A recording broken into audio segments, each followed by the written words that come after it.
जी हाँ, एक बार फिर से पुनः आप सभी का स्वागत है अपने YouTube चैनल जॉब मित्रा पे। यदि आप सीटेट में चाहते हैं कि आपका 110 नंबर आए तो आप वीडियो को अंत तक देखें और बाकी वीडियोज़ को प्लेलिस्ट में जा कर के आप सर्च करें और उन्हें देखें। ठीक है, धन्यवाद। इससे पहले वाले वीडियो में हम लोगों ने बात किया था यहाँ पर विकास की अवधारणा व अधिगम के साथ उसका संबंध, फर्स्ट चैप्टर जो CDP का है और बहुत ही महत्वपूर्ण चैप्टर है।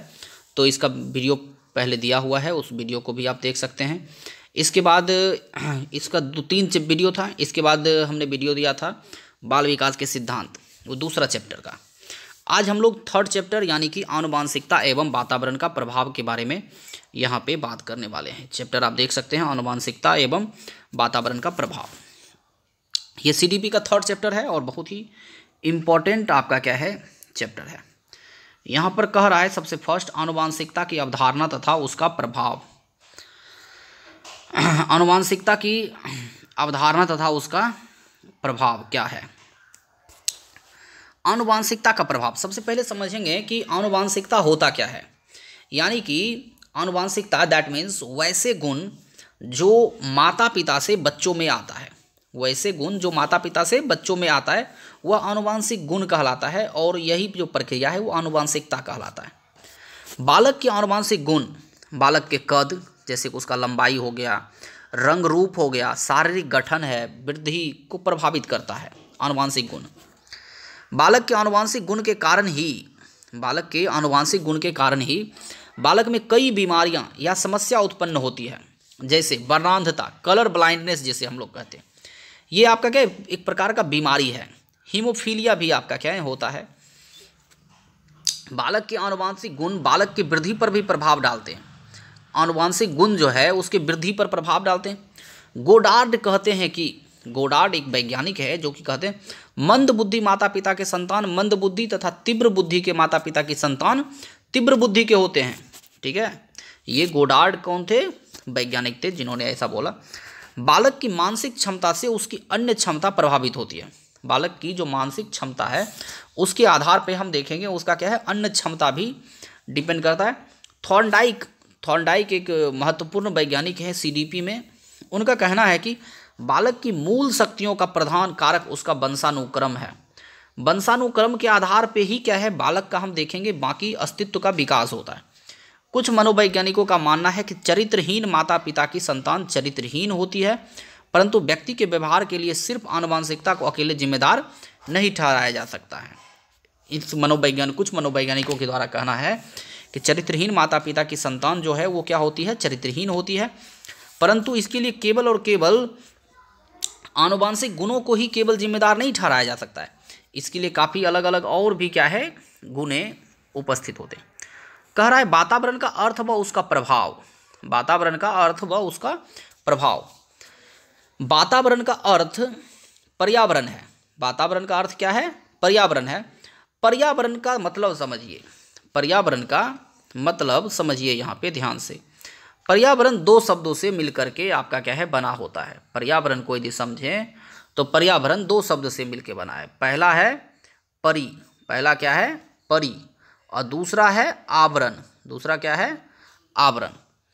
परि जोड़ आवरण, यानी कि हमारे चारों तरफ जो भी चीज़ें से हम क्या है घिरे हुए हैं, यानी कि अर्थात मानव अपने आसपास जितने भी चीज़ों से घिरे हुए हैं वो सब उसके पर्यावरण के अंतर्गत आता है। जैसे जल है, वन है, पहाड़ है, पठार है, नदी, मरुस्थल आदि। वातावरण के अंतर्गत सिर्फ भौतिक चीज़ें नहीं आती, बल्कि वातावरण को विस्तृत रूप से देखा जाए तथा वह भौतिक, सामाजिक, आर्थिक, सांस्कृतिक आदि कारकों से प्रभावित होता है। ठीक है, वातावरण का प्रभाव। वातावरण का प्रभाव क्या है। वातावरण का देखेंगे प्रभाव जो है व्यक्ति के शारीरिक रूप रंग पर भी पड़ता है। वातावरण का प्रभाव व्यक्ति के शारीरिक रूप रंग पे भी पड़ता है। ठीक है, शारीरिक लक्षण आनुवांशिकता से प्रभावित होते हैं, लेकिन वातावरण का भी प्रभाव स्पष्ट दिखता है। शारीरिक जो लक्षण है वो आनुवांशिकता से हमारा प्रभावित होता है, लेकिन वातावरण का भी प्रभाव पड़ता है। वातावरण का व्यक्तित्व के चहुमुखी या सर्वांगीण विकास पर भी पड़ता है। बालक का व्यवहार काफ़ी हद तक वातावरण से प्रभावित होता है। बालक का रहन सहन, आर्थिक स्थिति उसके मानसिक विकास को भी प्रभावित करता है। बालक पर वातावरण का प्रभाव स्पष्ट रूप से निम्नलिखित विकास पर दिखाई पड़ता है।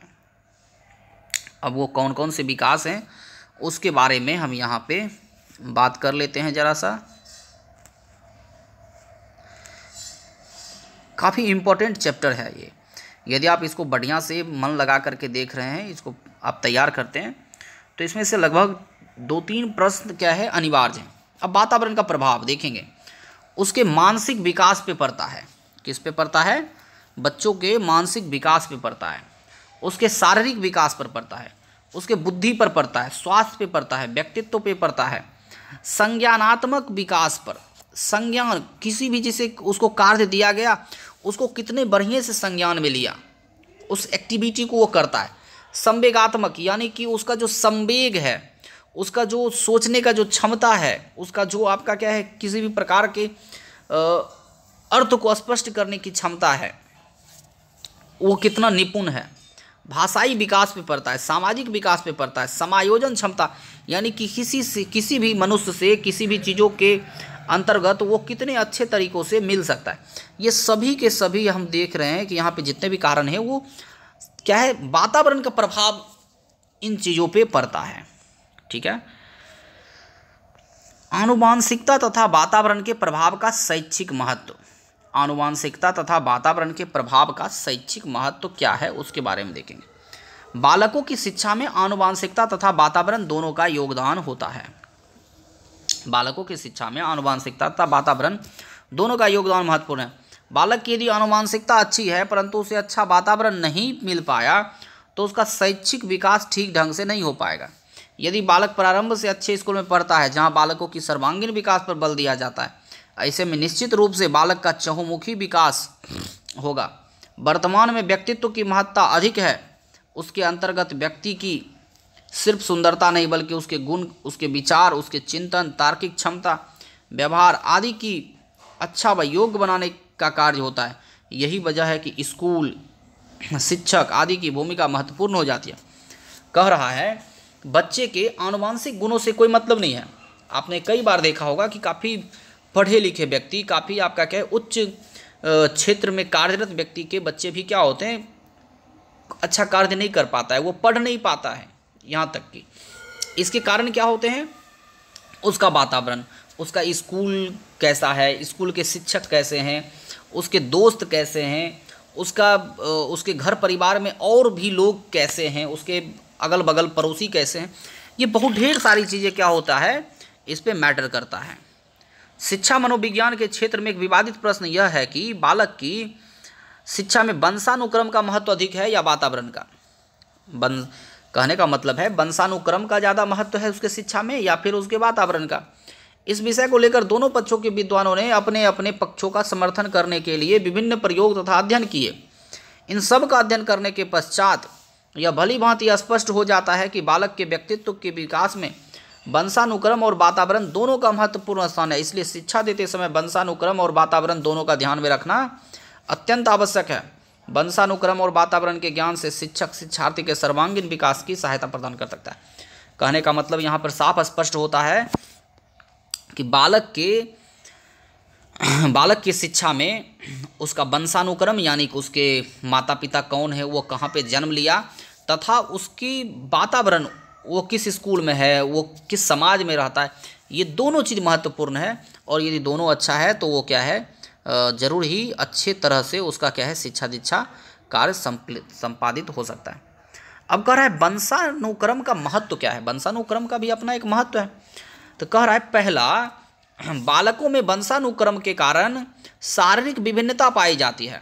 बालक के शारीरिक विकास का उसकी शिक्षा पर भी प्रभाव पड़ता है। इसलिए एक शिक्षक को बालक के